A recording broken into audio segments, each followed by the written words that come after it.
Today we will see the interior of the skull.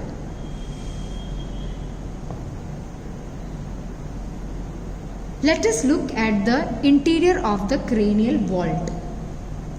It is ovoid in shape and the bones contribute to this part is same as in the norma verticalis, that is the frontal bone anteriorly and occipital bone posteriorly and parietal bones on each side.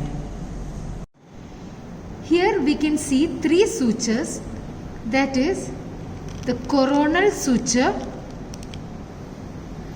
the sagittal suture and the lambdoid suture.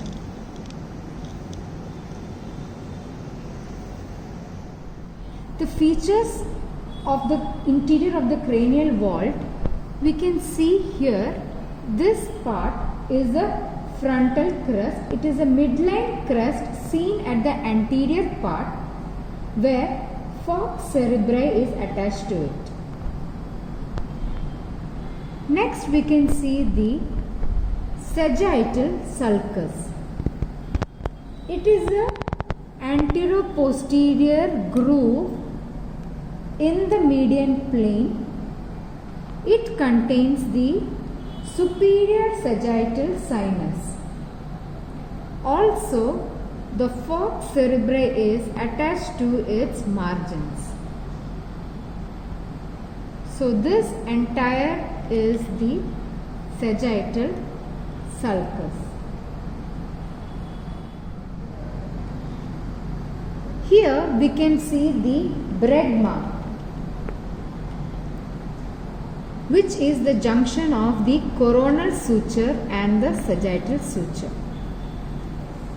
Here you can appreciate the lambda, that is the junction of the sagittal suture and the lambdoid suture.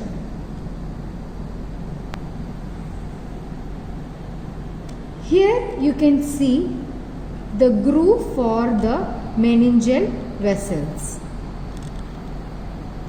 on either side.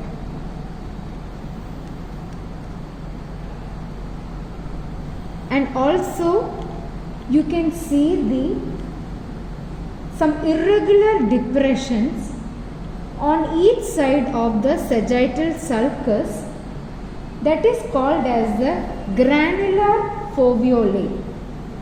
They are produced by arachnoid granulations. They are more deep and more abundant in aged skull.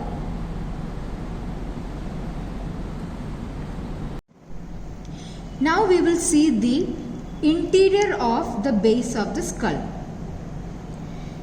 The interior of the base of the skull we can study under anterior cranial fossa,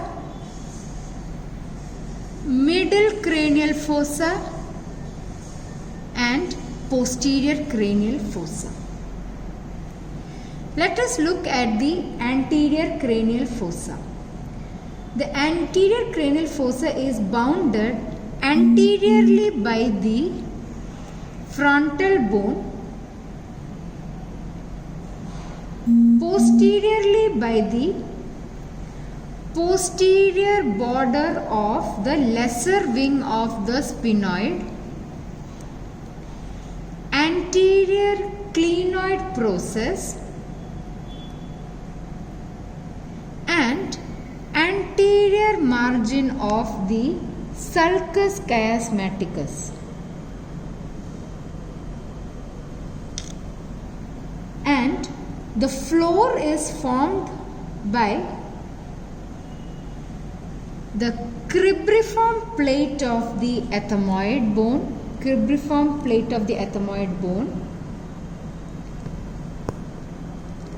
jugum sphenoidale, orbital plates of the frontal bone and the lesser wing of the sphenoid.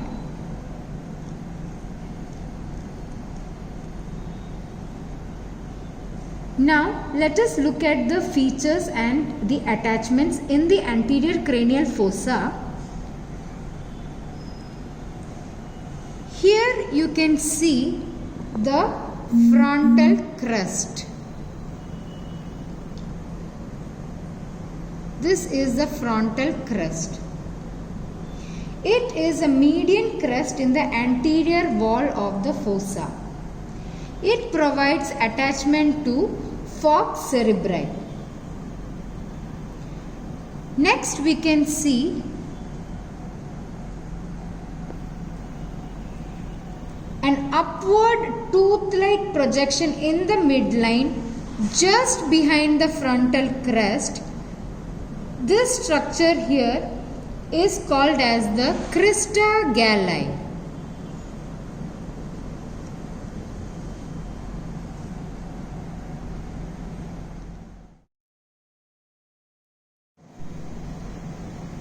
This crista galli receives the attachment of anterior end of falx cerebri. Next we will see foramen cecum. The foramen cecum is situated between the crista galli and the frontal crest. It sometimes transmits an emissary vein from nasal cavity to superior sagittal sinus. Next we will see the cribriform plate of the ethmoid bone.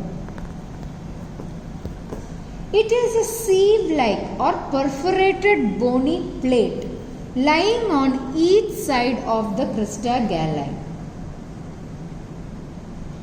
15 to 20 filaments of olfactory nerve pass through this cribriform plate from olfactory mucosa of nose to the olfactory bulb.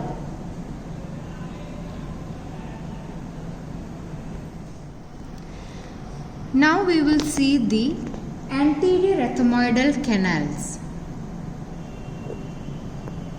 Anterior ethmoidal nerve and vessels passes through it.